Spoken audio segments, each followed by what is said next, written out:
రాజుగారి చిలక. ఒకరోజు కృష్ణదేవరాయల దర్బారుకి ఒక వ్యాపారి రాజును కలవటానికి వచ్చాడు. వందనం మహారాజా, వందనం. స్వాగతం, సుస్వాగతం. మహారాజా, మీకు ఒక ఉత్తమమైన చిలుకను తీసుకువచ్చా. మాట్లాడే చిలుకను తీసుకొచ్చా. రాజుగారికి నమస్కారం. నమస్కారం.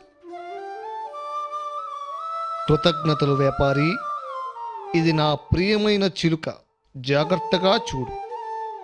ఒకవేళ దీనికి ఏదైనా అయితే నిన్ను శిక్షిస్తాను.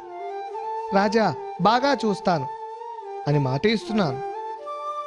ఆ రోజు నుండి బాలుడు ఆ చిలుకను జాగ్రత్తగా చూడసాగాడు.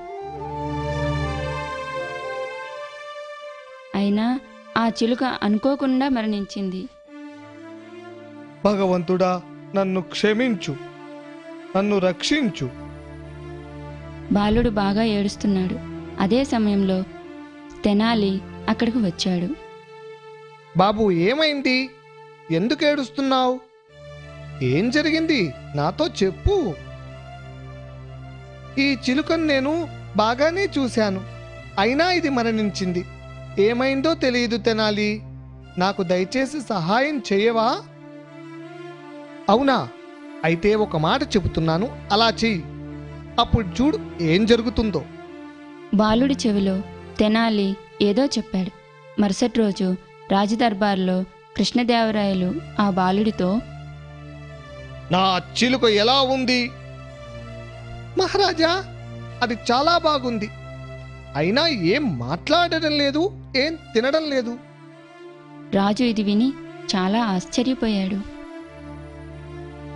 ఓ, ఏంటి విషయం? ఏం తినాలి?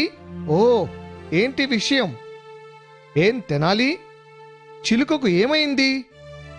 చూద్దాం పదండి. చిలుక పంజరంలో చచ్చిపడి ఉండటం చూసి రాజుగారికి చాలా మోసం జరిగిందని అనుకున్నాడు. రాజు అది చూసి చాలా ఆశ్చర్యపోయాడు.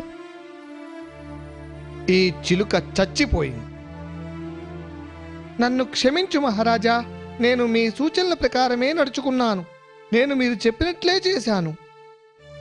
మంచిది, నిన్ను క్షమించాను. తెనాలి వంక రాజు స్తబ్దతగా చూసి, ఇది నీ పనే కదా తెనాలి.